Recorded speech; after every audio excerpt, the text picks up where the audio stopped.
A beggar lived near the king's palace. One day he saw a proclamation posted outside the palace gate. The king was giving a great dinner. Anyone dressed in royal garments was invited to the party. The beggar went on his way. He looked at the rags he was wearing and sighed. Surely only kings and their families wore royal robes, he thought. Slowly an idea crept into his mind. The audacity of it made him tremble.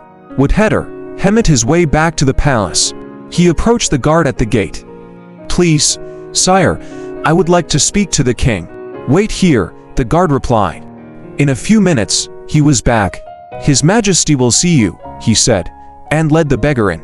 "You wish to see me?" asked the king. "Yes, your Majesty. I want so much to attend the banquet, but I have no royal robes to wear. Please, sir, if I may be so bold, may I have one of your old garments so that I, too, may come to the banquet?"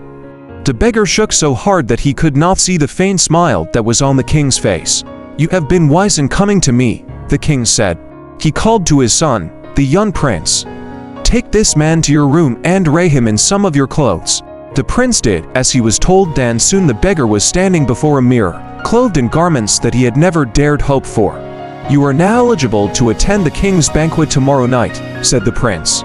"But even more important, you will never need any other clothes. These garments will last forever." The beggar dropped to his knees. "Oh, thank you," he cried. But as he started to leave, he looked back at his pile of dirty rags on the floor. He hesitated. What if the prince was wrong? What if he would need his old clothes again? Quickly he gathered them up. The banquet was far greater than he had ever imagined, but he could not enjoy himself as he should.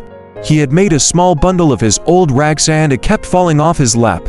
The food was passed quickly and the beggar missed some of the greatest delicacies. Time proved that the prince was right. The clothes lasted forever. Still the poor beggar grew fonder and fonder of his old rags. As time passed, people seemed to forget the royal robes he was wearing. They saw only the little bundle of filthy rags that he clung to wherever he went. They even spoke of him as the old man with the rags. One day, as he lay dying, the king visited him.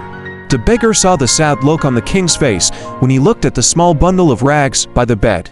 Suddenly, the beggar remembered the prince's words and he realized that his bundle of rags had cost him a lifetime of true royalty. He wept bitterly at his folly. And the king wept with him. We have been invited into a royal family, the family of God. To feast at God's dinner table, all we have to do is shed our old rags and put on the new clothes of faith which is provided by God's Son, Jesus Christ. But we cannot hold on to our old rags. When we put our faith in Christ, we must let go of the sin in our life and our old ways of living. Those things must be discarded if we are to experience true royalty and abundant life in Christ. Behold, the old has passed away. The new has come, 2 Corinthians 5:17.